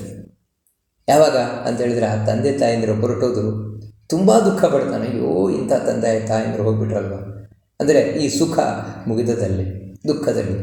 ಅದೇ ರೀತಿ ಇವಾಗ ಗಂಡ ತುಂಬ ಒಳ್ಳೆಯ ಗಂಡ ಇರ್ಬೋದು, ತುಂಬ ಒಳ್ಳೆಯ ಹೆಂಡತಿ ಇರ್ಬೋದು, ಮೊದಲು ಸುಖವೂ ಸುಖ, ಕಡೆಗೆ ದುಃಖ. ಇದು ರಜೋಗುಣದ ಫಲ ಅಂತೇಳಿದರೆ, ನಾವು ಆಸೆ ಆಕಾಂಕ್ಷೆಗಳನ್ನು ಇಟ್ಟುಕೊಂಡು ಯಾವುದೇ ಮಾಡಿದರೂ ಕೂಡ ಇಲ್ಲಿಯ ಆಸೆ ಆಕಾಂಕ್ಷೆ, ಅದಕ್ಕೆ ಇಲ್ಲಿಯದ್ದು ಅಂತ ಹೇಳ್ತಾರೆ. ಈ ಪ್ರಪಂಚದ ದೊಡ್ಡ ದೋಷ. ಅದಕ್ಕೆ ಇದನ್ನು ಸಂಸಾರ ಅಂತ ಈ ಶಾಸ್ತ್ರಗಳು ಮತ್ತೆ ಮತ್ತೆ ಹೇಳುದು. ಅವುಗಳು ಕಡೆಗೆ ಸುಖ ಕೊಡ್ತದ ಮೊದಲು, ಕಡೆಗೆ ದುಃಖವನ್ನು ಕೊಡ್ತದೆ. ಇನ್ನು ಅಜ್ಞಾನಂ ತಮಸಫಲಂ, ಯಾವುದೇ ಒಂದು ಕರ್ಮವನ್ನು ತಮೋ ಮಾರ್ಗದಲ್ಲಿ ಮಾಡಿದೆ, ತಮೋ ಗುಣದಿಂದ ಕೂಡಿಕೊಂಡು ಮಾಡಿದೆ ಅಂತ ಹೇಳಿದರೆ, ಅಂದರೆ ತಮೋ ಗುಣಗಳ ಕೂಡಿದ್ದು ಅಂತ ಹೇಳಿದರೆ, ಕೆಲಸ ಮಾಡಬೇಕಾದ್ರೆ ದ್ವೇಷ, ಯಾರ ಮೇಲೂ ದ್ವೇಷ, ಹೊಟ್ಟೆ ಕಿಚ್ಚು, ಸಿಟ್ಟು, ಅಷ್ಟು ಮಾತ್ರ ಅಲ್ಲ, ಏನೂ ಗೊತ್ತಿಲ್ಲ, ಆ ಕರ್ಮದ ಬಗ್ಗೆ ಏನೂ ಗೊತ್ತಿಲ್ಲ ಇದೆ. ಆದರೂ ಒಳಗಿನಿಂದ ಅಹಂಕಾರ ಇದೆ. ಏನು ಗೊತ್ತಿಲ್ಲದೆ ಇದ್ರೂ ಕೂಡ ಒಳಗಿನಿಂದ ತುಂಬ ಅಹಂಕಾರ ಇದೆ. ನನ್ನ ಹಾಗೆ ಮಾಡುವವರು ಯಾರೂ ಇಲ್ಲ, ನಾನೇ ಚೆನ್ನಾಗಿ ಮಾಡುವವನು, ನಾನೇ ಸರಿಯಾಗಿ ಮಾಡುವವನು, ನಾನು ಮಾಡ್ತಾ ಇರೋದೆಲ್ಲವೂ ಸರಿ. ನೋಡಿ, ಈ ರೀತಿ ಎಲ್ಲ ಮನಸ್ಸಿನಲ್ಲಿ ತುಂಬಿಕೊಂಡಿದ್ದಾನೆ. ಇಂಥ ವ್ಯಕ್ತಿಗೆ ಏನು ಫಲ ಸಿಗತ್ತೆ? ಈ ರೀತಿ ತಮೋಗುಣದಿಂದ ಒಳಗೆ ಕೂಡಿಕೊಂಡವನಾಗಿ ಯಾವಾಗ ಒಂದು ಕರ್ಮ ಮಾಡ್ತಾನೆ, ಇದರ ಫಲ ಏನಂದರೆ ಅಜ್ಞಾನಂ ತಮಸಃ ಫಲಂ, ಅಜ್ಞಾನವೇ ಫಲ ಅಂತೇಳಿದರೆ ಮೊದಲೇ ಹಾಳಾಗಿ ಹೋಗಿದ್ದಾನೆ. ಈ ರೀತಿ ಕರ್ಮವನ್ನು ಮಾಡ್ತಾ ಇನ್ನೂ ಹಾಳಾಗಿ ಹೋಗ್ತಾನೆ, ಉದ್ಧಾರ ಆಗೋಲ್ಲ. ನೋಡಿ, ಅದಕ್ಕಾಗಿ ನಾವು ಒಂದು ಕೆಲಸ ಮಾಡ್ತೇವೆ ಅಂತ ಹೇಳಿದ್ರು ಕೂಡ ನಮಗೆ ಒಳ್ಳೇದಾಗಬೇಕು ಅಂತಿಲ್ಲ. ಮತ್ತು ನಾವು ಹೇಗೆ ಮಾಡ್ತೇವೆ ಅದರ ಮೇಲೆ ಹೋಗುತ್ತೆ. ನಾವು ಚೆನ್ನಾಗಿ ತಿಳಿದು ಮಾಡಿದಾಗ ಮಾತ್ರ ನಮಗದು ಒಳ್ಳೆಯ ಫಲವನ್ನು ತಂದುಕೊಡುತ್ತದೆ. ಇಲ್ವಾ? ಈ ರೀತಿ ಕೃಷ್ಣ ಹೇಳ್ತಾ ಇರುವಂತೆ ತಾಮಸ ಗುಣದಿಂದ ಕೂಡಿಕೊಂಡು ನಾವು ಯಾವುದೇ ಒಂದು ಕೆಲಸ ಮಾಡ್ತಾ ಇದ್ದೇವೆ ಅಂತ ಹೇಳಿದರೆ ಅದರಿಂದ ನಮಗೆ ಇನ್ನೂ ಅಜ್ಞಾನ ಹೆಚ್ಚಾಗ್ತಾನೆ ಹೋಗುತ್ತೆ, ದಡ್ಡ ತಿಳುವಳಿಕೆ ಇನ್ನೂ ಹೆಚ್ಚಾಗ್ತಾನೆ ಹೋಗುತ್ತೆ. ಇದೇ ಸರಿ ಇದನ್ನೇ ಮುಂದೆ ಇದೇ ರೀತಿ ಮಾಡ್ಕೊಂಡು ಹೋಗ್ತಾನೆ. ಮೊದಲಿಂದ ತಪ್ಪೇ ಮಾಡ್ಕೊಂಡು ಹೋಗ್ತಾ ಇದ್ದಾನೆ, ಇನ್ನೂ ತಪ್ಪನ್ನೇ ಮುಂದುವರಿಸ್ಕೊಂಡು ಹೋಗ್ತಾನೆ. ಯಾಕಂತ ಹೇಳಿದರೆ ಆ ತಪ್ಪು ಯಾಕೆ ಮುಂದುವರಿಸ್ಕೊಂಡು ಹೋಗ್ತಾ ಇದ್ದಾನೆ ಅಂದರೆ ಅದೇ ಫಲ. ಇವನೇನು ಆ ಕೆಲಸ ಮಾಡ್ತಾ ಇದ್ದಾನೆ, ತಪ್ಪಾಗಿ ಮಾಡ್ತಾ ಇದ್ದಾನೆ, ತಿಳಿಯದೆ ಮಾಡ್ತಾ ಇದ್ದಾನೆ, ಅದು ಇವನಿಗೆ ಫಲ ಕೊಡ್ತಾ ಇದೆ. ಏನು ಅಂತ ಹೇಳಿದರೆ ಇನ್ನೂ ದಡ್ಡನನ್ನಾಗಿ ಮಾಡ್ತಾ ಇರೋದು. ಅದಕ್ಕಾಗಿ ಯಾವತ್ತೂ ಚೆನ್ನಾಗಿ ತಿಳಿದು ಮಾಡಬೇಕು, ಸಾತ್ವಿಕರಾಗಿ ಮಾಡಬೇಕು ಅನ್ನೋದು ಹೇಳ್ತಾರೆ. ಹೌದು, ಇವಾಗ ಯಾರು ಚೆನ್ನಾಗಿ ಕರ್ಮ ಮಾಡ್ತಾರೆ ಅವರು ಸಾತ್ವಿಕವಾದ ನಿರ್ಮಲವಾದ ಫಲವನ್ನು ಪಡಿತಾರೆ ಅಂತ ಹೇಳ್ತಾನೆ, ದುಃಖ ಇಲ್ಲದ ಫಲ. ಏನ್ರಿ ಆ ಫಲ? ಅದನ್ನು ಕೃಷ್ಣ ಹೇಳ್ತಾನೆ. ಸತ್ವಾತ್ ಸಂಜಾಯತೆ ಜ್ಞಾನಂ ರಜಸೋ ಲೋಭ ಏವ ಚ ಪ್ರಮಾದ ಮೋಹೋ ತಮಸಃ ಭವತೋ ಜ್ಞಾನಮೇವ ಚ. ಯಾವಾಗ ಒಬ್ಬ ವ್ಯಕ್ತಿ ಸಾತ್ವಿಕವಾದ ಕರ್ಮವನ್ನು ಮಾಡಿದ, ಅಂದರೆ ಒಳ್ಳೆ ಕೆಲಸವನ್ನು ಮಾಡಿದ, ಅದರಿಂದ ಅವನಿಗೆ ಸಾತ್ವಿಕವಾದ ಫಲ ಬಂತು. ಏನ್ರಿ ಸಾತ್ವಿಕವಾದ ಫಲ? ನೋಡಿ, ಇದೇ ನಮಗೆ ಜಗತ್ತಿನಲ್ಲಿ ಅರ್ಥ ಆಗದ ವಿಷಯ. ನಾವೇನು ತಿಳ್ಕೊಳ್ತೇವೆ ಅಂತ ಹೇಳಿದ್ರೆ, ಅಯ್ಯೋ ನಾವು ಆ ಪೂಜೆ ಮಾಡಿದ್ವು, ಈ ಹೋಮ ಮಾಡಿದ್ವು, ಆ ದೇವರ ಆರಾಧನೆ ಮಾಡಿದ್ವು, ಈ ದೇವರ ಆರಾಧನೆ ಮಾಡಿದ್ವು, ನೋಡಿ ಅದರಿಂದಾಗಿ ನಮಗೆ ಇಷ್ಟು ಒಳ್ಳೆಯದಾಯಿತು. ಏನು ಒಳ್ಳೆಯದಾಗಿದೆ ಅಂತ ಹೇಳಿದರೆ, ನೋಡಿ ನಮಗೆ ಮೊದಲು ಏನೂ ಇರಲಿಲ್ಲ, ಇವತ್ತು ನೋಡಿ ಬೇಕಾದಷ್ಟು ಸಂಪತ್ತಿದೆ, ಇವತ್ತು ಯಾವುದಕ್ಕೂ ಕಡಿಮೆ ಇಲ್ಲ. ಅಥವಾ ಮೊದಲು ನೋಡಿ ಮದುವೆ ಇಲ್ಲ, ಮಕ್ಕಳಿಲ್ಲ, ಈ ರೀತಿ ಎಲ್ಲ ತುಂಬ ಕೊರಗಿತ್ತು, ಇವಾಗ ಏನಿಲ್ಲ, ಎಲ್ಲ ಚೆನ್ನಾಗಾಗಿದೆ. ಇದೇನಂತ ಹೇಳಿದರೆ, ನಾವು ಆ ಪೂಜೆ ಮಾಡಿದ್ವು, ಈ ಹೋಮ ಮಾಡಿದ್ವು, ಇದರದ್ದೆಲ್ಲ ಫಲ, ಈ ರೀತಿ ನಾವು ಹೇಳ್ತೇವೆ. ಆದರೆ ಕೃಷ್ಣ ಹೇಳ್ತಾನೆ, ಒಂದು ಕರ್ಮದ ಫಲ ಏನು ಅಂದರೆ ನಿಮಗೆ ಸರಿಯಾಗಿ ಗೊತ್ತಿಲ್ವಲ್ಲ. ನಿಜವಾಗಿಯೂ ಕೂಡ ನಾವು ಇಲ್ಲಿ ಸಾತ್ವಿಕವಾದ ಕರ್ಮವನ್ನು ಮಾಡಿದ್ವು, ಒಳ್ಳೆ ಕೆಲಸವನ್ನು ಚೆನ್ನಾಗಿ ತಿಳಿದು ಮಾಡಿದ್ವು ಅಂದರೆ ಅದರಿಂದ ಆಗುವ ಲಾಭ ಏನಂತ ಹೇಳಿದರೆ ಜ್ಞಾನವೇ ಲಾಭ. ಅದನ್ನು ಹೇಳ್ತಾನೆ ಕೃಷ್ಣ. ಸತ್ವಾತ್ ಸಂಜಾಯತೆ ಜ್ಞಾನ, ತಿಳುವಳಿಕೆ. ನಿಮಗೆ ದೇವರ ಬಗ್ಗೆ ಇನ್ನಷ್ಟು ಸ್ಪಷ್ಟವಾದ ತಿಳುವಳಿಕೆ ಬರುವುದೇ ಮುಖ್ಯ. ಧರ್ಮದ ಬಗ್ಗೆ ಇನ್ನಷ್ಟು ಸ್ಪಷ್ಟವಾದ ತಿಳುವಳಿಕೆ ಬರುವುದೇ ಕರ್ಮದ ಫಲ. ಕರ್ಮಣ ಜ್ಞಾನ ಮಾತನ್ನಂತಿ. ಅರ್ಥ ಆಗಬೇಕು ದೇವರ ಬಗ್ಗೆ. ಇನ್ನೂ ಚೆನ್ನಾಗಿ ಅರ್ಥ ಆಗಬೇಕು, ಧರ್ಮದ ಬಗ್ಗೆ ಇನ್ನೂ ಚೆನ್ನಾಗಿ ಅರ್ಥ ಆಗಬೇಕು. ಇದೇ ನಿಜವಾಗಿ ನಾವು ಒಳ್ಳೆಯ ಕರ್ಮವನ್ನು ಮಾಡಿದರ ಫಲ ಅಲ್ಲ. ಇದೇನು ಫಲ? ಈ ರೀತಿ ಜ್ಞಾನ ಬರ್ತದೆ, ದೇವರ ಬಗ್ಗೆ ಚೆನ್ನಾಗಿ ಅರ್ಥ ಆಯಿತು, ಧರ್ಮದ ಬಗ್ಗೆ ಚೆನ್ನಾಗಿ ಅರ್ಥ ಆಯಿತು, ಇನ್ನೂ ಚೆನ್ನಾಗಿ ಏನು ಅರ್ಥ ಆದರೆ ನಮ್ಮ ಕಷ್ಟ ಹೋಗುತ್ತಾ? ಈ ರೀತಿ ದೇವರ ಬಗ್ಗೆ ಇನ್ನೂ ಚೆನ್ನಾಗಿ ಅರ್ಥ ಆಗುವುದರಿಂದಾಗಿ ನಮಗೆ ಇಲ್ಲೇನಾದರೂ ಒಳ್ಳೆಯದಾಗತ್ತಾ? ಯಾಕಂದರೆ ಇವತ್ತು ತಿಳ್ಕೊಂಡವ್ರು ಬೇಕಾದಷ್ಟು ಜನ ಇದ್ದಾರೆ, ದೇವರ ಬಗ್ಗೆ ತಿಳ್ಕೊಂಡವರು ಬೇಕಾದಷ್ಟು ಜನ ಇದ್ದಾರೆ. ಅವರೇನು ಸುಖವಾಗೇ ಇದ್ದಾರೆ ಅಂತಿಲ್ಲ, ಕಷ್ಟಪಡ್ತಾನೆ ಇದ್ದಾರೆ. ಅದರಿಂದಾಗಿ ಏನಿದು ಫಲ ಅಂತ ಹೇಳ್ತಾ ಇದ್ದೀರಿ ಅಂತ ಹೇಳಿದರೆ, ಇದೇ ನಿಜವಾದ ಫಲ. ಜೀವನದಲ್ಲಿ ದೇವರ ಬಗ್ಗೆ ಅರ್ಥ ಆಗುವುದು, ಇದೇ ಸಾತ್ವಿಕವಾದ ಫಲ. ಅಂದರೆ ನಾವು ಯಾವುದೇ ಒಂದು ಕರ್ಮವನ್ನು ಮಾಡಿದಾಗ ಅದರಿಂದ ಏನು ನಮಗೆ ಸಿಗಬೇಕು ಅಂತ ಹೇಳಿದ್ರೆ ಜ್ಞಾನ ಸಿಗಬೇಕು, ದೇವರ ಬಗ್ಗೆ ಇನ್ನೂ ಚೆನ್ನಾಗಿ ಅರ್ಥ ಆಗಬೇಕು ನಮಗೆ. ಆ ರೀತಿ ಯಾವಾಗ ದೇವರ ಬಗ್ಗೆ ಅರ್ಥ ಆಯಿತು, ಅದೇ ದೊಡ್ಡ ಲಾಭ ಜೀವನದಲ್ಲಿ. ಯಾಕಂದರೆ ಆ ರೀತಿ ಅರ್ಥ ಆದಾಗಲೇ ದೇವರಲ್ಲಿ ಭಕ್ತಿ ಬರುವುದು. ದೇವರ ಜ್ಞಾನ ಬರದೆ ಭಕ್ತಿ ಬರೋಲ್ಲ. ಭಕ್ತಿ ಇಲ್ಲದೆ ನಾವು ಏನು ಮಾಡ್ತೇವೆ ಅದರಿಂದ ನಿಜವಾದ ಫಲ ಸಿಗುವುದಿಲ್ಲ. ಫಲದ ಹಾಗೆ ಏನೂ ಸಿಗ್ತಾವಷ್ಟೇ. ಯಾವ ರೀತಿ ಬೆಳೆಯನ್ನು ಬೆಳೀಲಿಕ್ಕೆ ಹೊರಟವನಿಗೆ ಹೊಲದಲ್ಲಿ ಗದ್ದೆಯಲ್ಲಿ ಏನೇನು ಸಿಕ್ತು, ಬೆಳೆವನ್ನು ಸಿಗಲಿಲ್ಲ. ಯಾಕಂತೇಳಿದರೆ ಬೆಳೆ ಇನ್ನು ಹೇಗೆ ಬೆಳೆಯುವುದರಿಂದನೇ ಗೊತ್ತಿಲ್ಲ ನನಗೆ. ಅದಕ್ಕೋಸ್ಕರ ಯಾರನ್ನು ನೋಡಿದ ಕೇಳಿದ, ಏನೋ ಒಂದಷ್ಟು ಬೀಜ ತೊಗೊಂಡು ಹೋದ, ಹಾಕಿದ, ಹಾಗೆ ಹೀಗೆ ಹಾಕಿದರೆ ಬರೋಲ್ಲ ಬೆಳೆ. ಮತ್ತೇನೆಂದರೆ ಆಗುವ ಹಾಗೆ ಆಗಬೇಕು, ಯಾವ ರೀತಿ ಹಾಕಬೇಕು ಅದೇ ರೀತಿ ಹಾಕಬೇಕು, ಅದೇ ರೀತಿ ಬೆಳಿಬೇಕು. ಇವನಿಗೆ ಅದೇನು ಮಾಡಲಿಕ್ಕಾಗಲಿಲ್ಲ, ಗೊತ್ತಿಲ್ಲ ಇವನಿಗೆ. ಏನೋ ಮಾಡ್ದ, ಅದರಿಂದ ಏನಂದರೆ ಬಂತಲ್ಲಿ ಆ ಹೊಲದಲ್ಲಿ ಗದ್ದೆಯಲ್ಲಿ ಏನೋ ಬಂತು, ಹುಲ್ಲೋ ಗಿಡನೋ ಮುಳ್ಳೋ ಏನೋ ಬಂತು. ನೋಡಿ ಇದೇ ಫಲ, ನಾನು ಬೀಜ ಹಾಕಿದ್ದಕ್ಕೆ ಇದೇ ಫಲ ಅಂತ ತಿಳ್ಕೊಂಡೆ. ಅದು ನಿಜವಾಗಲೂ ಫಲ ಅಲ್ಲ. ಆದರೆ ಅದು ಫಲ ಅಲ್ಲ ಅಂತ ಅವನಿಗೆ ಗೊತ್ತಿಲ್ಲ. ಯಾಕೆ? ಜ್ಞಾನ ಇಲ್ಲ. ಅದೇ ಒಬ್ಬ ಮೊದಲು ತಿಳ್ಕೊಂಡಿದ್ದಾನೆ, ಹೇಗೆ ವ್ಯವಸಾಯ ಮಾಡಬೇಕು ಅಂತ ತಿಳ್ಕೊಂಡಿದ್ದಾನೆ, ತಿಳಿದು ವ್ಯವಸಾಯ ಕೇಳಿದ, ವ್ಯವಸಾಯ ಮಾಡಿದ, ಬೆಳೆಯನ್ನು ಪಡೆದದ್ರಿಂದಾಗಿ ಬರೀ ಬೆಳೆ ಮಾತ್ರ ಸಿಕ್ಕಿದ್ದಲ್ಲ ಅವನಿಗೆ, ಮತ್ತು ಅದರೊಟ್ಟಿಗೆ ಆ ಕೃಷಿಯ ಬಗ್ಗೆ ಇನ್ನೂ ಹೆಚ್ಚಿನ ಜ್ಞಾನ ಸಿಗ್ತವನಿಗೆ. ಮೊದಲು ಎಷ್ಟು ಜ್ಞಾನ ಇತ್ತೋ ಅದಕ್ಕಿಂತ ಇನ್ನೂ ಹೆಚ್ಚಿನ ಜ್ಞಾನ ಸಿಗ್ತವನಿಗೆ. ನೋಡಿ, ಇದು ನಿಜವಾದ ಫಲ ಅವನಿಗೆ ಕೃಷಿ ಮಾಡಿದ್ದಕ್ಕೆ. ಯಾಕಂದರೆ ಇನ್ನೂ ಒಳ್ಳೆ ಜ್ಞಾನ ಪಡೆದ, ಅದು ಇನ್ನೊಂದು ಸಲ ಪಡೆದ, ಇನ್ನೂ ಅಂದರೆ ಆ ಅನುಭವ ಅವನಿಗೆ ಹೆಚ್ಚಾಗ್ತಾ ಹೋಗುತ್ತೆ. ಈ ಕಾರಣದಿಂದಲೇ ನಾವು ಯಾವುದೇ ಒಂದು ಕ್ಷೇತ್ರದಲ್ಲಿ ಬಹಳ ವರ್ಷಗಳ ಕಾಲ ಯಾರು ನುರಿತಿರ್ತಾರೆ, ಎಕ್ಸ್ಪರ್ಟ್ಸ್, ಅವ್ರಿಗೆ ಯಾಕೆ ಬೆಲೆ ಕೊಡ್ತೇವೆ ಅಂದರೆ ಅವ್ರಿಗೆ ತುಂಬ ವರ್ಷದ ಎಕ್ಸ್ಪೀರಿಯನ್ಸ್ ಇದೆ, ಅನುಭವ ಇದೆ. ಆ ಅನುಭವ ಅಂದರೆ ಇನ್ನೇನಿಲ್ಲ, ಜ್ಞಾನ ಪಡೆದಿದ್ದಾರೆ. ಇಲ್ಲಿ ಅದೇ ರೀತಿ ನಮಗೆ ಮುಖ್ಯ ಏನು ಅಂತ ಹೇಳಿದ್ರೆ ದೇವರ ಜ್ಞಾನ ಬೇಕು. ಆ ಎಕ್ಸ್ಪೀರಿಯನ್ಸ್ ಇದ್ದಾಗ, ಜ್ಞಾನ ಇದ್ದಾಗ ನಾವು ದೇವರ ಅನುಗ್ರಹವನ್ನು ಬಹಳ ಬೇಗ ಪಡಿಬೋದು, ನಮ್ಮ ಕಷ್ಟವನ್ನು ಬಹಳ ಬೇಗ ನಿವಾರಣೆಯನ್ನು ಮಾಡಿಕೊಡ್ಬೋದು. ಅದು ಬೇಕಾದದ್ದು. ಅದಕ್ಕೋಸ್ಕರ ಯಾವತ್ತೂ ಮನುಷ್ಯನಿಗೆ ಸತ್ವಗುಣ ಅಂದರೆ ಸಾತ್ವಿಕವಾದ ಕರ್ಮ, ಒಳ್ಳೆಯ ಕೆಲಸವನ್ನು ಮಾಡಿದ ಅಂದರೆ ಅದರಿಂದ ಸಿಗುವ ಲಾಭ ಏನು ಅಂದರೆ ಜ್ಞಾನ, ದೇವರ ಬಗ್ಗೆ ಅರ್ಥ ಆಗತ್ತೆ. ಆದರೆ ಇದು ಇವತ್ತು ಅರ್ಥ ಆಗದ ವಿಷಯ. ಯಾಕಂದರೆ ಈ ಕಲಿಕಾಲದಲ್ಲಿ ಕಲಿ ಮಾಡುವ ದೊಡ್ಡ ಕೆಲಸ ಏನಂದರೆ ನಿಮಗೆ ಅರ್ಥ ಮಾಡಿಸಬಾರ್ದು, ಯಾವುದೇ ಒಳ್ಳೆಯ ವಿಷಯವನ್ನು ಅರ್ಥ ಮಾಡಿಸಬಾರ್ದು, ನಿಮಗೆ ಅರ್ಥ ಆಗಬಾರ್ದು ಅನ್ನುವುದು ಅವನ ಮೊದಲ ಪ್ರಯತ್ನ. ಇಲ್ಲ, ನೀವು ಅರ್ಥ ಮಾಡಿಕೊಳ್ಳಿಕ್ಕೆ ಹೊರಟ್ರ ಹಾಗೂ ಕಲಿಯ ಪ್ರಭಾವವನ್ನು ಮೀರಿ ನೀವು ಅರ್ಥ ಮಾಡ್ಕೊಳ್ಳಿಕ್ಕೆ ಹೊರಟ್ರ ಬಿಡೋಲ್ಲ ಕಲಿ. ಮತ್ತು ಎರಡನೇ ಕಾಲನ್ನು ಅಡ್ಡ ಹಾಕ್ತಾನೆ. ಏನಂದರೆ ನಿಮಗೆ ಸರಿಯಾಗಿ ಅರ್ಥ ಆಗಬಾರ್ದು, ತಪ್ಪು ಅರ್ಥ ಆಗಬೇಕು. ಮೊದಲು ಅರ್ಥವೇ ಆಗಬಾರ್ದು.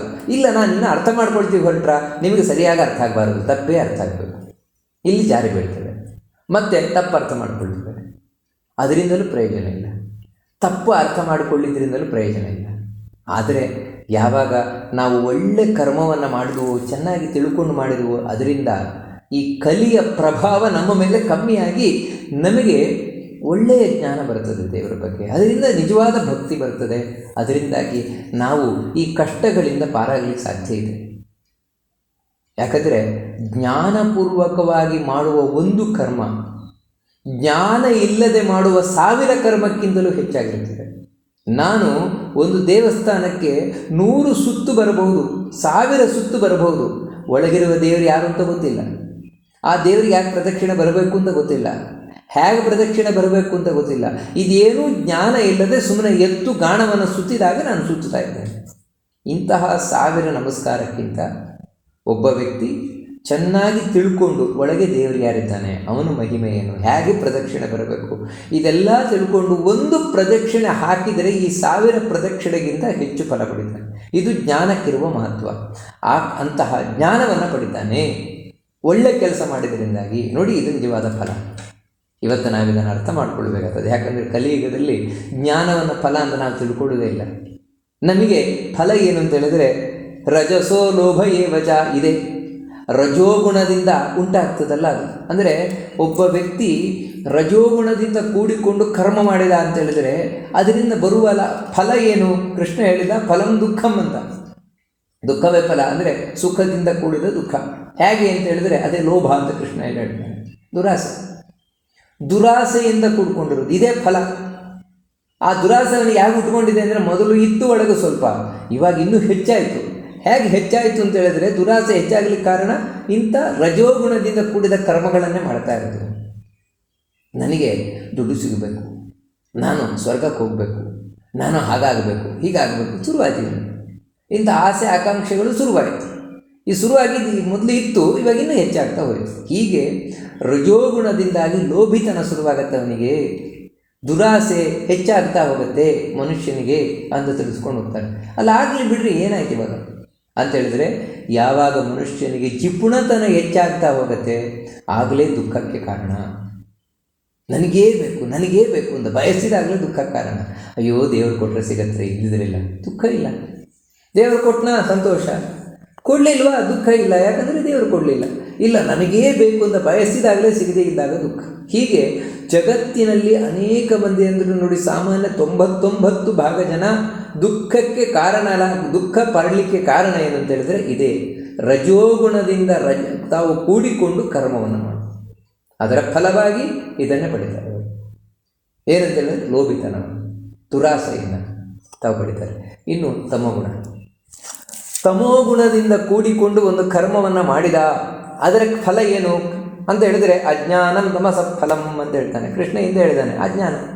ಇನ್ನು ಅವನಿಗೆ ಆ ತಪ್ಪು ತಿಳುವಳಿಕೆ ಹೆಚ್ಚಾಗ್ತಾ ಹೋಗುತ್ತೆ. ಮೊದಲು ಮಾಡಿದ್ದ ತಪ್ಪು ತಿಳ್ಕೊಂಡು, ಕೋಪದಿಂದ, ದ್ವೇಷದಿಂದ, ಅಸೂಯೆಯಿಂದ, ಅದರಿಂದಾಗಿ ಅವನಿಗೆ ಅಜ್ಞಾನವೇ ಫಲ. ಅಜ್ಞಾನ ಫಲ ಅಂತ ಹೇಳಿದರೆ ಏನು, ಅದರ ವಿವರಣೆಯನ್ನು ಕೊಟ್ಕೊಂಡು ಹೋಗ್ತಾನೆ. ಪ್ರಮಾದ ಮೋಹೋ ತಮಸಃ ಭವತೋ ಜ್ಞಾನಮೇವಚ ಅಂತ ಹೇಳ್ತಾನೆ. ಒಂದು ಪ್ರಮಾದ ಅಂದರೆ ಜೀವನದಲ್ಲಿ ತಪ್ಪಿನ ಮೇಲೆ ತಪ್ಪು ಮಾಡ್ತಾ ಹೋಗುದು, ತಿಳಿಯದೇ ಇರುವುದರಿಂದಲೇ ತಪ್ಪಿನ ಮೇಲೆ ತಪ್ಪು ಮಾಡ್ತಾ ಹೋಗ್ತಾನೆ. ಮತ್ತೆ ತಪ್ಪು ಮಾಡ್ತಾ ಹೋಗ್ತಾನೆ. ಒಂದನೇದಾಗಿ.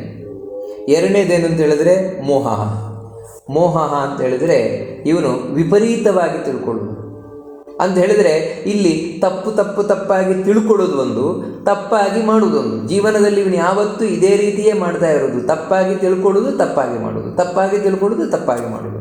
ಇದರಿಂದಾಗಿ ಅವನಿಗೆ ದುಃಖವೇ ಫಲ. ವಿಪರೀತವಾದ ದುಃಖವನ್ನು ಅನುಭವಿಸ್ತಾನೆ. ಇದರೊಟ್ಟಿಗೆ ಇನ್ನೊಂದೇನೆಂದರೆ ಅಜ್ಞಾನ, ಅಂದರೆ ಗೊತ್ತಿಲ್ಲ. ಅದು ಬಹಳ ಮುಖ್ಯವಾಗಿರೋದು. ಗೊತ್ತಿಲ್ಲದೆ ಸರಿಯಾದದ್ದು ಗೊತ್ತಿಲ್ಲ, ಅದಕ್ಕಾಗಿಯೇ ತಪ್ಪು ತಿಳುವಳಿಕೆ. ಒಳಗೆ ತಪ್ಪು ತಿಳುವಳಿಕೆ ಇದೆ, ನಿಜವಾದದ್ದು ಗೊತ್ತಿಲ್ಲ, ಅದರಿಂದ ಏನು ತಪ್ಪೆ ಮಾಡ್ಕೊಂಡು ಹೋಗ್ತಾ ಇರ್ತಾರೆ ಜೀವನದಲ್ಲಿ. ಇದು ತಮಸ್ಸಿನ ಫಲವಾಗಿರ್ತದೆ. ಅಂದರೆ ಇದೆಲ್ಲ ನಮ್ಮ ಜೀವನದಲ್ಲಿ ನಾವು ಅವಶ್ಯವಾಗಿ ಗಮನಿಸಬೇಕಾದಂತಹ ವಿಷಯಗಳು. ನಾವು ಯಾವ ಮಾರ್ಗದಲ್ಲಿ ಹೋಗುತ್ತಾ ಇದ್ದೇವೆ, ನಮ್ಮ ಮನಸ್ಸಿನಲ್ಲಿ ಏನಾಗ್ತಾ ಇದೆ, ಇದನ್ನು ನಾವು ಗಮನಿಸಬೇಕಾದದ್ದು. ಒಂದೊಮ್ಮೆ ನಮಗೆ ಇವತ್ತು ಆಸೆ ಆಕಾಂಕ್ಷೆಗಳೇ ಹೆಚ್ಚಿದೆ ಅಂತ ಹೇಳಿದ್ರೆ ಅದು ಬೇಕು, ಇದು ಬೇಕು, ಹಾಗಾಗಬೇಕು, ಹೀಗಾಗಬೇಕು. ಸಾಮಾನ್ಯವಾಗಿ ನಾವು ರಜೋಗುಣದಿಂದ ತುಂಬಿಕೊಂಡು ಯಾವುದೇ ಕೆಲಸ ಮಾಡ್ತಾ ಇದ್ದೇವೆ. ಅದಕ್ಕಾಗಿ ಇನ್ನೂ ಆಸೆ ಹೆಚ್ಚೇ ಆಗ್ತಾ ಇದೆ, ನಮಗೆ ಕಡಿಮೆ ಆಗ್ತಾ ಇಲ್ಲ. ಇಲ್ವಾ? ದ್ವೇಷ, ಅಸೂಯೆ, ಹೊಟ್ಟೆಕಿಚ್ಚು, ಈ ರೀತಿ ನಾವು ತಿಳ್ಕೊಂಡು ಈ ಒಳಗೆ ತುಂಬಿಸಿಕೊಂಡು ಮಾಡ್ತಾ ಇದ್ದೇವಾ? ಖಂಡಿತವಾಗಿಯೂ ನಾವು ತಮೋಗುಣದಿಂದ ತುಂಬಿ ಮಾಡ್ತಾ ಇದ್ದೇವೆ. ಇದರ ಫಲವಾಗಿ ಏನು ಅಂತ ಹೇಳಿದ್ರೆ ಆ ತಪ್ಪು ತಿಳುವಳಿಕೆ ಒಳಗಿನಿಂದ ಇನ್ನೂ ಹೆಚ್ಚಾಗ್ತಾ ಇದೆ. ದಿನ ಹೋದಾಗಿ ಇನ್ನೂ ಹೆಚ್ಚಾಗ್ತಾ ಇದೆ. ಅರ್ಥ ಆಗ್ತಾ ಇಲ್ಲ ಅವನಿಗೆ. ನೋಡಿ, ಸ್ವಾರಸ್ಯ ಏನಂತ ಹೇಳಿದ್ರೆ ಆ ತಪ್ಪು ತಿಳುವಳಿಕೆ ಹೆಚ್ಚಾಗ್ತಾ ಇರೋದು ಅವನಿಗೆ ಗೊತ್ತಾಗ್ತಾ ಇಲ್ಲ. ಅದಕ್ಕಾಗಿಯೇ ಕೃಷ್ಣ ಅಜ್ಞಾನ ಮೇವಚ ಅಂತ ಪ್ರತ್ಯೇಕವಾಗಿ ಹೇಳಿದ. ಎಲ್ಲಕ್ಕಿಂತ ಮುಖ್ಯವಾಗಿ ಅಜ್ಞಾನ ಒಂದು ಒಳಗಿದ್ದೇ ಇದೆ. ಗೊತ್ತಿಲ್ಲ ಅನ್ನುವುದು ಗೊತ್ತಿಲ್ಲ, ಅದಕ್ಕಾಗಿ ತಪ್ಪು ತಿಳ್ಕೊಂಡ್ರು, ಅದಕ್ಕಾಗಿ ತಪ್ಪು ಮಾಡ್ತಾನೆ. ವಾಸ್ತವಿಕವಾಗಿ ಅವನಿಗೆ ತಪ್ಪು ಅಂತ ಕಾಣಲ್ಲ. ನೋಡಿ, ತಾಮಸರೇ ಹಾಗೆ, ತಪ್ಪು ಅಂತ ಕಾಣಲ್ಲ. ಮತ್ತು ಅವರ ಪ್ರಕಾರ ಅದೇ ಸರಿ, ಅವ್ರು ಮಾಡ್ತಾ ಇರೋದು ಸರಿ. ಇಲ್ಲ, ನಾವು ಹೀಗೆ ಮಾಡೋದು, ನಮಗೆ ಹೀಗೆ ಕಾಣೋದು, ನಮ್ಮ ಮನಸ್ಸಿಗೆ ಹೀಗೆ ತೋಚಿದ್ದು, ನಾವು ಹೀಗೆ ಮಾಡೋದು, ಇದೇ ಸರಿಯಾದದ್ದು. ನೋಡಿ, ಇದೇ ರೀತಿ ಹೇಳ್ಕೊಂಡು ಹೋಗ್ತಾರೆ. ತಮೋ ಗುಣದಿಂದ ಕೂಡಿದವರು. ಇಷ್ಟು ಹೇಳಿ ಕೃಷ್ಣ ಹೇಳ್ತಾನೆ, ಆಯ್ತು ಬಿಡಿ, ಏನು ಇವಾಗ ಸಾತ್ವಿಕವಾಗಿ ಮಾಡಲಿ, ರಾಜಸವಾಗಿ ಮಾಡಲಿ, ತಾಮಸವಾಗಿ ಮಾಡಲಿ, ಏನು ಮಾಡಿದರೆ ಏನಾಗಬೇಕಾಗಿದೆ ಇವಾಗ? ಅದರಿಂದ ಆಗುವ ದೊಡ್ಡ ಇಲ್ಲಿ ಏನು ಆಕಾಶ ಕಳಿಸಿ ಬಿದ್ದುಬಿಡ್ತದ ಅಂತ ಹೇಳಿದರೆ, ಹೌದು, ಅದೇ ರೀತಿಯೇ ಯಾವತ್ತೂ ಒಬ್ಬ ವ್ಯಕ್ತಿ ಯಾವ ರೀತಿ ಕರ್ಮವನ್ನು ಮಾಡ್ತಾನೆ, ಯಾವ ರೀತಿ ಫಲವನ್ನು ಪಡಿತಾನೆ, ಅದಕ್ಕೆ ಸರಿಯಾಗಿ ಎಲ್ಲ ನಡ್ಕೊಂಡು ಹೋಗ್ತದೆ. ಹೇಗೆಂದರೆ ಊರ್ಧ್ವಂ ಗಚ್ಚಂತಿ ಸತ್ವಸ್ಥಾ ಮಧ್ಯೆ ತಿಷ್ಠಂತಿ ರಾಜಸಾಃ ಜಘನ್ಯ ಗುಣವೃತ್ತಿಸ್ಥಾ ಅಧೋ ಗಚ್ಚಂತಿ ತಾಮಸಾಃ. ಜೀವನದಲ್ಲಿ ಮೇಲಕ್ಕೇರುವವರು, ಸತ್ತ ಬಳಿಕ ಮೇಲಿನ ಲೋಕಕ್ಕೆ ಹೋಗುವವರು ಸಾತ್ವಿಕರು ಮಾತ್ರ. ಸತ್ವಸ್ಥಾ ಅಂದರೆ ಜೀವನದಲ್ಲಿ ಹೆಚ್ಚು ಸತ್ವಗುಣದಲ್ಲಿ ನಿಂತವರು, ಸತ್ವಗುಣವನ್ನು ಮೈಗೂಡಿಸಿಕೊಂಡವರು ಯಾರಿದ್ದಾರೆ ಅವರು ಮೇಲಕ್ಕೆ ಹೋಗ್ತಾರೆ. ಇಲ್ಲಿ ಮೇಲಕ್ಕೆ ಹೋಗುವುದು ಅಂತ ಹೇಳಿದರೆ ಯಾವುದೋ ಹೊರಗಿನ ಸ್ಥಾನಮಾನಗಳನ್ನು ಪಡಿತಾರೆ ಅಂತ ಹೇಳ್ತಾ ಇರೋದಲ್ಲ. ಯಾಕಂದರೆ ಜೀವನದಲ್ಲಿ ನಮಗೆ ಮೇಲಕ್ಕೆ ಹೋಗುವುದು ಅಂತ ಹೇಳಿದರೆ ಎಷ್ಟೇ, ಮೊದಲು ಅವರು ಕಡಿಮೆ ಹುದ್ದೆಯಲ್ಲಿದ್ದರು, ಲೋ ಪೋಸ್ಟಲ್ಲಿ, ಆಮೇಲೆ ಹೈ ಪೋಸ್ಟ್ ಬಹಳ ಎತ್ತರದ ಪದವಿಯನ್ನು ಪಡೆದರು. ಹಾಗೆ ಹೇಳಿದಾಗ ಏನ್ರಿ ಭಾರಿ ದೊಡ್ಡ ಮನುಷ್ಯರಪ್ಪ, ಏನು ಮೊದಲು ಯಾವ ರೀತಿ ಇದ್ರು, ಏನಿರಲಿಲ್ಲ, ಏನು ಏರಿದ್ರು, ಇದು ನಾವು ಏರುವುದು ಅಂತ ಹೇಳಿದ್ವಿ ಜೀವನದಲ್ಲಿ. ಆದರೆ ಈ ಅರ್ಥದಲ್ಲಿ ಕೃಷ್ಣ ಇಲ್ಲಿ ಹೇಳ್ತಾ ಇರೋದಲ್ಲ. ಯಾಕಂತ ಹೇಳಿದ್ರೆ ಮನುಷ್ಯ ನಿಜವಾಗಿ ಏರಬೇಕಾಗಿರೋದಿಲ್ಲಲ್ಲ. ಯಾಕಂತ ಹೇಳಿದ್ರೆ ಅದು ಏರಿದ್ದೇ ಅಲ್ಲ. ನಾವು ಹೊರಗಿನಿಂದ ಯಾವುದೇ ಒಂದು ಪೋಸ್ಟ್ ನೋಡ್ತೇವೆ, ಹೈ ಪೋಸ್ಟ್ ಅಂತ, ಅದು ಏರುವುದಲ್ಲ. ಯಾಕಂತ ಹೇಳಿದ್ರೆ ಅವನು ರಿಟೈರ್ಡ್ ಆದಮೇಲೆ ಮತ್ತೆ ಕೆಳಗೆ ಜಾರುವುದೇ, ಏನೂ ಇಲ್ಲ ಅವನಿಗೆ, ಆಮೇಲೆ ಏನೂ ಇಲ್ಲ. ನಿಜವಾಗಿಯೂ ಕೂಡ ನಾವು ಏರಬೇಕು. ಎಷ್ಟು ಏರಬೇಕು ಅಂದರೆ ಮತ್ತೆ ಕೆಳಕ್ಕೆ ಬೀಳಬಾರ್ದು, ಅಷ್ಟು ಮೇಲಕ್ಕೆ ಏರಬೇಕು. ಹಾಗಿದ್ರೆ ಮಾತ್ರ ಅದು ಏರಿದ್ದು ಅಂತ ಅರ್ಥ. ಏರಿದ ಮೇಲೆ ಮತ್ತೆ ಕೆಳಕ್ಕೆ ಇಳಿಬಾರ್ದು. ಹಾಗೇನೆ ನಾವು ಯಾವಾಗ ಸತ್ವಗುಣದಲ್ಲಿ ಹೆಚ್ಚಿರ್ತೇವೆ, ಸಾತ್ವಿಕರಾಗಿರ್ತೇವೆ, ಆವಾಗ ಮೇಲಕ್ಕೆ ಏರ್ತಾ ಹೋಗ್ತೇವೆ. ಮರದ ಹಾಗೆ ನೋಡಿ, ಮರಗಳು ಅದೇ ರೀತಿ ಸಾತ್ವಿಕರನ್ನು ನಮಗೆ ಪ್ರತಿನಿಧಿಸ್ತವೆ. ಅವು ಅದಕ್ಕೆ ಮೇಲೆ ಮೇಲೆ ಮೇಲೆ ಮೇಲೆ ಮೇಲೆ ಬೆಳ್ಕೊಳ್ತಾ ಹೋಗ್ತವೆ. ಯಾಕಂದರೆ ಪರೋಪಕಾರಿಗಳು. ಮರಗಳು ಯಾವತ್ತೂ ಪರೋಪಕಾರಿಗಳಾಗಿರುವಂಥವು. ಎಲ್ಲಿವರೆಗೆ ಅಂದರೆ ಬದುಕಿದ್ದಾಗ ಮಾತ್ರ ಅಲ್ಲ, ಸತ್ತ ಮೇಲೂ ಪರೋಪಕಾರಿಗಳಾಗುವವು ಮರಗಳು. ತಮ್ಮನ್ನು ಕಡಿಯುವವನಿಗೂ ಕೂಡ ನೆರಳನ್ನು ಕೊಡುವವು ಮರಗಳು. ಅದಕ್ಕಾಗಿ ಅವುಗಳು ಮೇಲಕ್ಕೆ ಹೋಗ್ತವೆ. ಅಂದರೆ ಬೆಳವಣಿಗೆ ಅದೇ ರೀತಿ ಸಾತ್ವಿಕರು ಮೇಲಕ್ಕೆ ಇರ್ತಾರೆ. ಅದಕ್ಕಾಗಿ ಹಿಂದೆ ಸಾತ್ವಿಕ ಅಂತ ಹೇಳಿದ್ದು. ಯಾಕಂದರೆ ಮನಸ್ಸಿನ ಮೂಲಕ ಜೀವನದಲ್ಲಿ ಯಾವತ್ತೂ ನಾವು ಏರುವುದಾಗಲಿ ಕುಸಿಯುವುದಾಗಲಿ ಮನಸ್ಸಿನ ಮೂಲಕ. ಯಾರ ಮನಸ್ಸು ಶುದ್ಧವಾಗುತ್ತಾ ಹೋಗುತ್ತೆ ಆ ವ್ಯಕ್ತಿ ಮೇಲಕ್ಕೆ ಇರ್ತಾನೆ. ಯಾರ ಮನಸ್ಸು ಕಲುಷಿತವಾಗುತ್ತೆ ಅವನು ಕೆಳಕ್ಕೆ ಬೀಳ್ತಾನೆ. ಇದು ಬರೀ ಶಾಸ್ತ್ರದಲ್ಲಿ ಮಾತ್ರ ನಾವು ಹೇಳ್ತಾ ಇರೋದಲ್ಲ, ಲೋಕದಲ್ಲಿ ಕೂಡ ಅದೇ ರೀತಿ.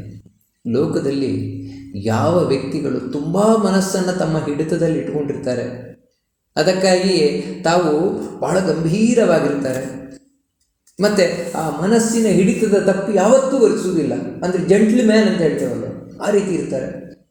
ಅಂಥವ್ರಿಗೆ ನಾವು ಹೇಳ್ತೇವೆ ಅಂದರೆ ಬಿಡಿ ಅವರು ನಮ್ಮ ಹಾಗಲ್ಲ, ಅವರು ಭಾಳ ಮೇಲಿರುವವರು, ಬಿಡಿ ನಮ್ಮ ಹಾಗಲ್ಲ, ಭಾಳ ಮೇಲಿರುವವರು.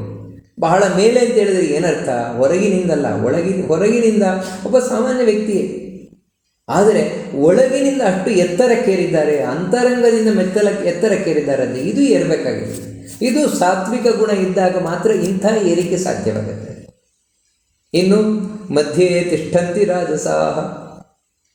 ಯಾರು ರಜೋಗುಣದಿಂದ ತುಂಬಿಕೊಂಡಿರ್ತಾರೆ ಅಂಥ ವ್ಯಕ್ತಿಗಳು ಇಲ್ಲೇ ಇರ್ತಾರೆ, ಮಧ್ಯದಲ್ಲೇ ಇರ್ತಾರೆ.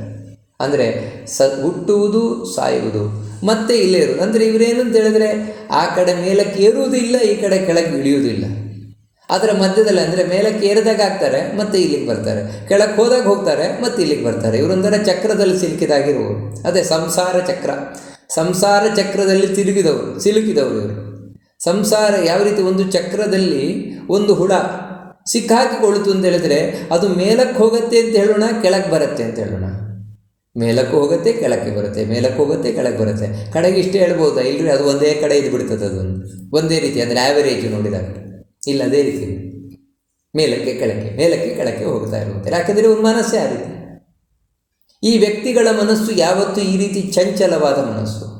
ಅದಕ್ಕಾಗಿಯೇ ಇವರು ಸ್ಥಿರವಾಗಿ ಒಂದು ಕಡೆ ನಿಲ್ಲಲಾರರು. ಮೇಲಕ್ಕೆ ಕೆಳಕ್ಕೆ ಮೇಲಕ್ಕೆ ಕೆಳಕ್ಕೆ ಹೇಳ್ತಾನೆ ಹೇಳ್ತಾರೆ. ಇವ್ರ ಮನಸ್ಸು ಹಾಗೆ ಹಲ್ಚಲ್ ಉಂಟಾಗುತ್ತಾನೆ ಇರುತ್ತೆ, ಸ್ಥಿರವಾದ ಮನಸ್ಸಿಲ್ಲ.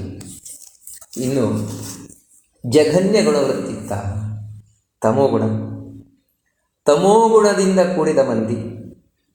ಇವರೆಂಥವ್ರು ಅಂತ ಹೇಳಿದ್ರೆ ಕೆಟ್ಟ ವೃತ್ತಿಯಲ್ಲಿ ತೊಡಗಿದವರು, ಕೆಟ್ಟ ಕೆಲಸದಲ್ಲಿ ತೊಡಗಿದವರು. ಇಂಥವರು ಅಧೋಗಚ್ಚಂತಿ, ಕೆಳಕ್ಕೆ ಹೋಗ್ತಾರೆ ಅಂತ ಹೇಳ್ತಾರೆ.